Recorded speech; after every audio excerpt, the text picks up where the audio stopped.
conversation. Obviously, the injuries are a major concern at Alabama. He had a finger, he had knees, he had quads, and of course he had the dislocated right hip that ended his career. But it's impossible to argue with the production. He was brilliant. He was 22-2 as a starter, has a career total QBR of 93.5. That's the highest ever.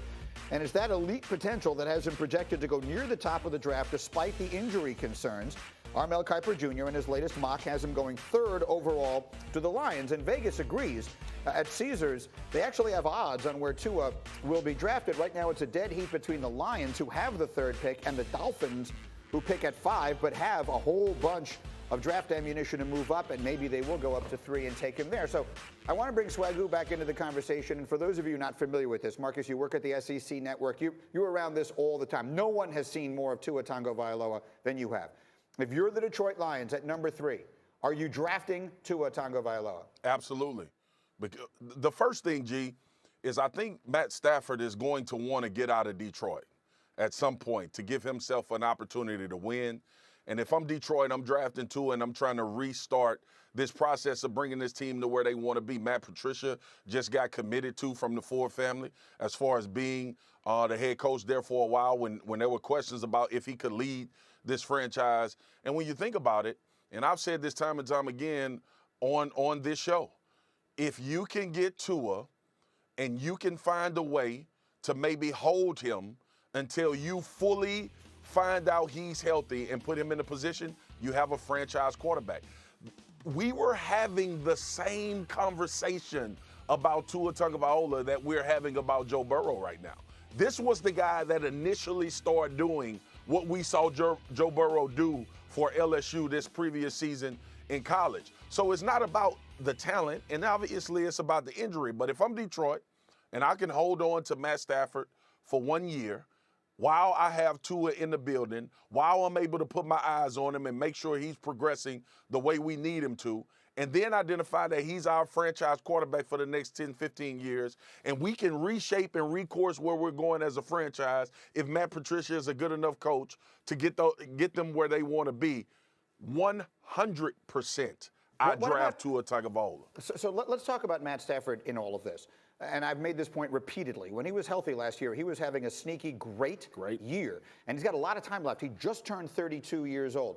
Jeff, the plan, and Jeff just laid out the same exact plan, Swagoo, that you did earlier this morning. Here's the first thing you guys have agreed on, is that Jeff said, keep Stafford for the time being and draft Tua. You think Stafford's good with that? He becomes essentially a bridge quarterback, at least locally, a dead man walking in Detroit just waiting for the young kid to be ready. He's got a lot of football ahead of him. I'm not sure that's a situation that's so comfortable. Well, I think from Stafford's perspective, and Swagoo just said the same thing, I don't think he's long for Detroit. He's done this long enough. So if they draft Tua, doesn't he want out? Yes, but I think he wants out either way. I don't think this is a guy. I think this is a guy who he sees the writing on the wall. It's time for him, as good as he's been, potential Hall of Fame type quarterback numbers, right? Like played good if he continues to go for another 5 or 6 years. He's going to have numbers that really will stand on those same kind of shoulders of guys. But at the end of the day, you're not winning games. So your name is never in that conversation. And I don't care how much money you make. After you've made so much, it's time. It's time to go win, man. Like he wants to go win. He's made a lot of money. Yeah, and from Tua's perspective, this is the best opportunity for Stafford to roll out without fans and everybody going, hey, he's doing it for whatever reason, and allow the Detroit franchise to try to get better. It makes sense to you? 100%. And we talked about it earlier, which is this is a little bit like Kansas City, where you have Alex Smith, you draft Patrick Mahomes, and eventually you move on from Alex Smith. And in pro football, it's about connecting the dots. And at some point, Tom Brady won't be a Patriot, be it this year or next year.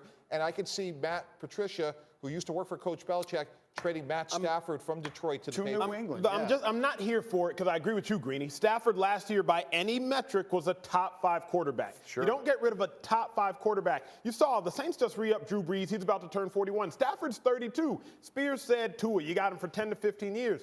The Lions could have Stafford for another 8 to 10 years. It's not as if the Lions aren't winning games because of Stafford. Dang. So I just don't get that philosophy. I haven't given my opinion on this yet. I think Matt Stafford over the next 5 years figures to be a quarterback you can absolutely win with. If you can get a king's ransom for that third pick right now, I trade it. The question marks on Tua Tagovailoa are overwhelming. He may be spectacular, but the injuries would scare me to death. Swagoo, I'm going to give you a very quick final word. Go.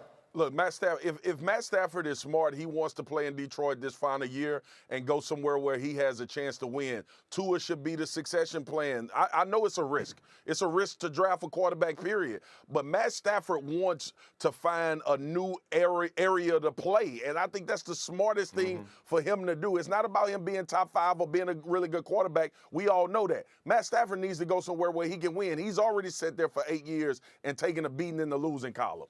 Yeah, he's made over $200 million, right? Am I hearing that right, Hannibal? $200 million. So that isn't the big piece of it. All right, Swagoo, outstanding as always. Thank you. We'll see you tomorrow. Meanwhile, while you were sleeping, a sneaky, huge move in the NBA. And it involves Reggie Jackson, the guard who has been bought out by the Detroit Pistons and is going to sign with the LA Clippers. The Lakers wanted him badly, but they got beat out by the Clippers for his services. It is the second time in essentially 2 weeks that the Clippers got a player the Lakers wanted. Marcus Morris was the first. And so, again, it may sound crazy, and Reggie Jackson's a fine player. It's not crazy, Green. But it may sound crazy to say, did the Clippers lock up a championship last night? But Jay Will, I think it sort of feels like they may have.